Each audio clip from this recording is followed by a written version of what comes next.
Continuing section 10.2, simple harmonic motion and the reference circle, we get to finish up with acceleration. That's our last of our kinematic variables quantities to be able to define in terms of simple harmonic motion. So if we imagine an object that is traveling around in a circle, right, then as it's traveling around in a circle, does it experience acceleration? Yes, right? Anytime we're moving in a circle, we must be experiencing centripetal acceleration.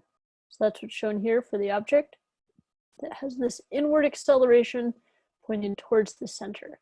Once again, we're just going to look at the projection of that acceleration onto a film or a screen. And so it's effectively the x component of that centripetal acceleration at any given instant in time.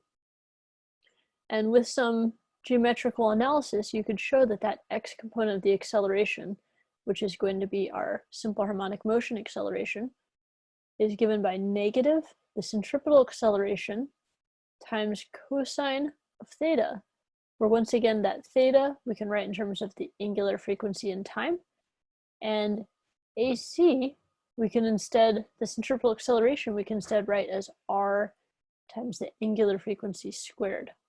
So A times omega squared.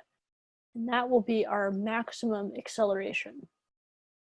The very largest acceleration is the acceleration without the cosine, because cosine, just like sine, will vary between 1 and -1. So if we assume that it's 1, we'll get our largest acceleration out, which is, again, the amplitude times our angular frequency squared. Now that we know our acceleration, we can connect back to one of our favorite equations of the semester.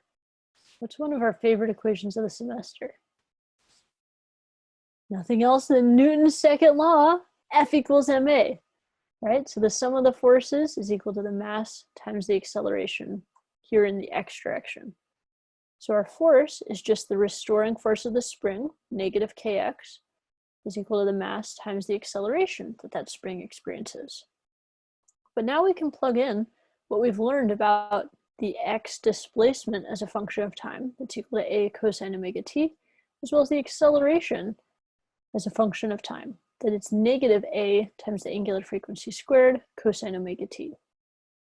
So if we plug both of those in, we'll notice that both sides have this cosine omega t.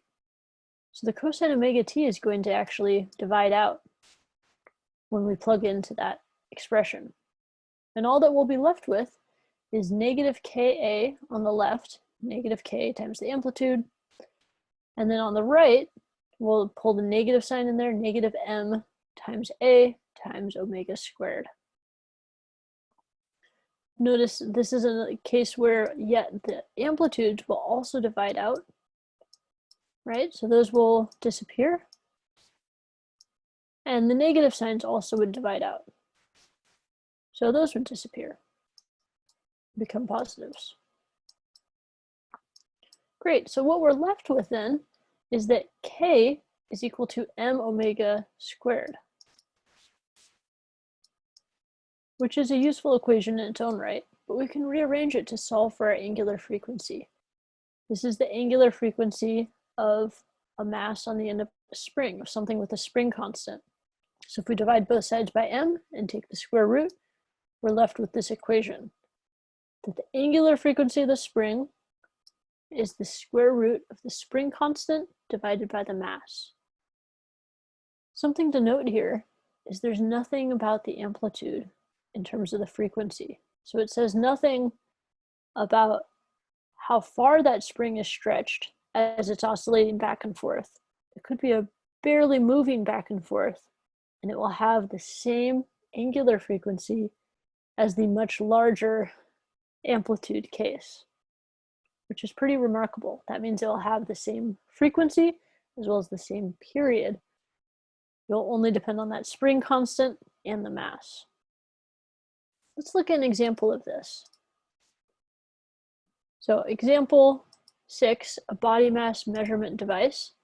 The device consists of a spring-mounted chair in which the astronaut sits. The spring has a spring constant of 606 newtons per meter. The mass of the chair is 12 kilograms. The measured period is 2.41 seconds. find the mass of the astronaut. Right, so let's figure out what we actually know here, because that's an important first step, right? For any situation, but especially when we're working with new variables that we're not entirely sure of. So we have, it says spring constant 606 newtons per meter, where the units again help us out. So we'll jot that down, 606 newtons per meter. The mass of the chair, so m sub chair, is 12.0 kilograms. Great. And then finally, the measured period, which, remember, what is our symbol for period? That's going to be a capital T. So 2.41 seconds. Great. So these are our observations of what we already know. And then what we want is we want to find the mass of the astronaut. So that's a good note as well. Now, as we're thinking about how we want to go about doing this, we can know, mentions a spring constant K and a period. That's going to sound a bit like that equation we just got for the angular frequency. That the angular frequency is equal to the square root of K divided by M.